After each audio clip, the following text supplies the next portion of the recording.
Okay, who's ready for this? What is this?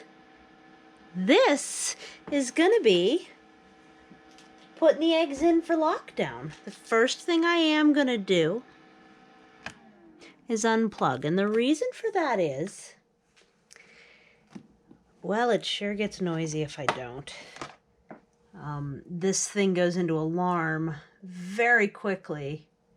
As soon as it's under 36.5 degrees, it starts alarming. And that's loud and annoying. So we're going to set that across there. And what I have here are hot water and the incubation floor. I'm going to pull out the humidistat, and oh, I should have, hold on a second.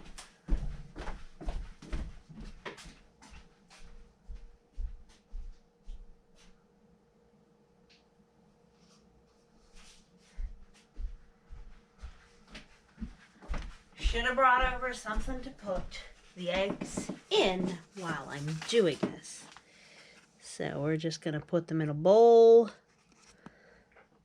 all like on top of each other and whatnot.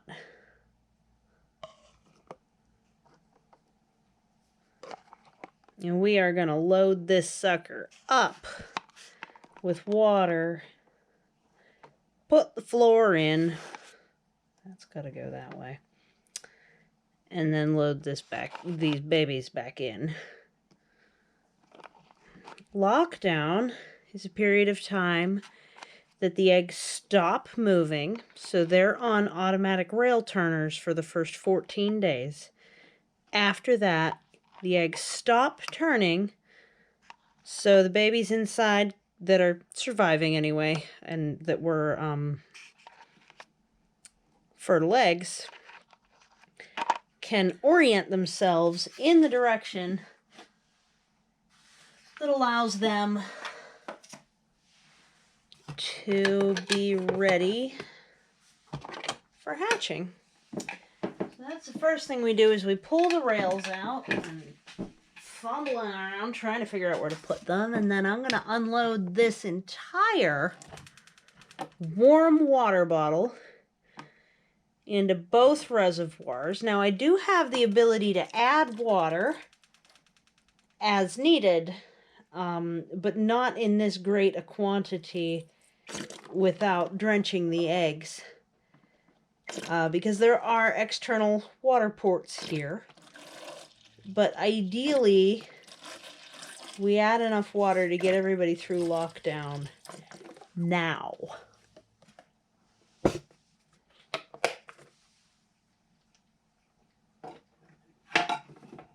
Because it's just easier. And then I'm going to put the floor in, which I did give a really good soak, and honestly, it kind of looked cleaner the other day than it looks now. I remember the babies knocked this down last time. Here's hoping they don't again. I am strongly considering... Oh, that's actually too much water on the one side. It's wet coming through. I wonder if I have few enough eggs that I could put them all on one side.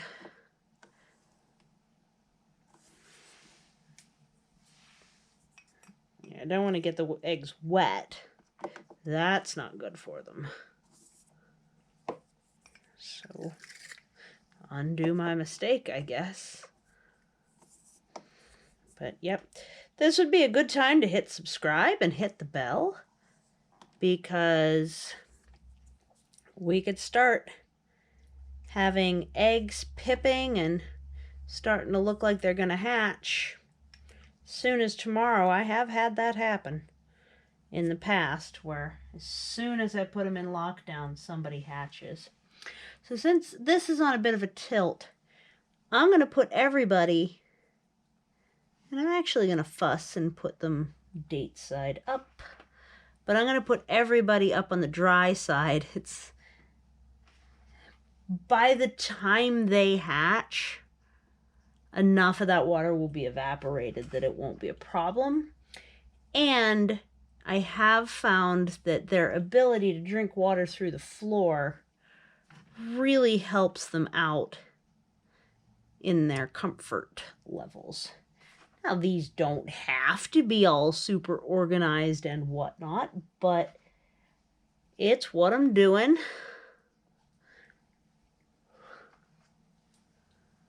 Actually, I think these need to go just a little closer to make sure the next row doesn't end up in the water.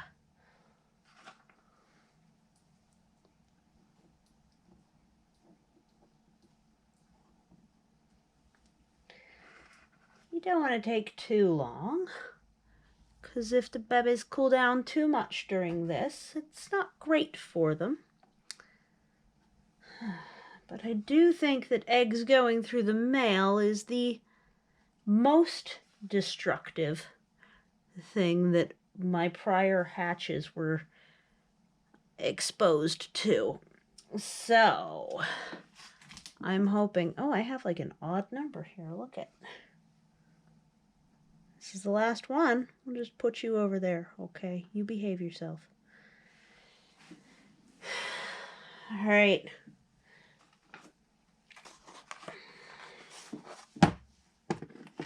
There we go. Make sure nothing's going to get pinched or be dangling too far. And there we have it. The little egg babies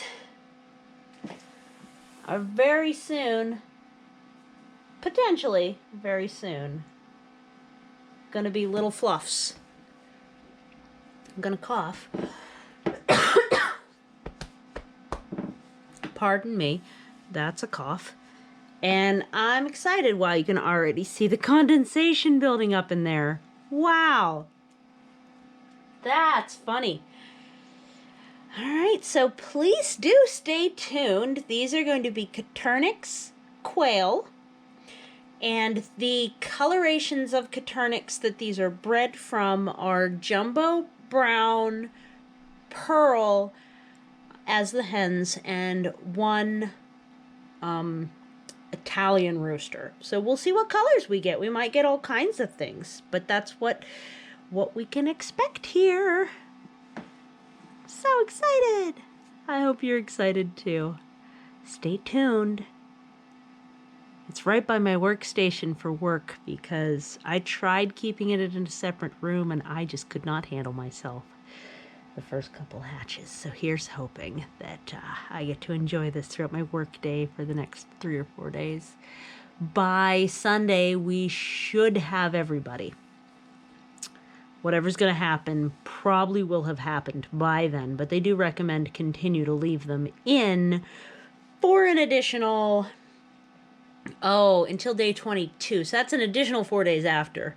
And I think I'm going to try the humidity misting method of getting babies out rather than leave them in for days and days this time, because that just, I've seen both sides of the story on that, and I did lose a chick last time because I knew I needed to get that chick out for it to live, and it just didn't work because you're not supposed to. So we're going to try keeping the humidity high for the eggs that are still hatching by pumping a little spritzer of water in anytime I open it, because the concern is that the inner lining of the egg would dry out and basically like shrink wrap the chick inside.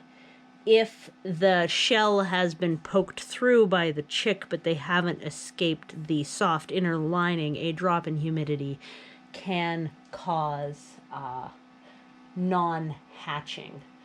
Also, the kitten sees a fly, so if you hear it crash, that'll be what that is. And I have the brooder most of the way ready, so all I need to do is grind up some food in the food grinder and we'll be good to go. Even if we have chicks tomorrow, I'm ready. I'm ready, baby floof. There's going to be teeny tiny floofs for you to play with again. Here, let me show you the kitten. Come here, Floofernoodle. Let me get you. Let me get you. Come here.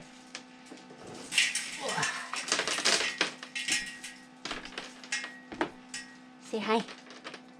Say hi. Yeah, eggs. Eggs. Say hi.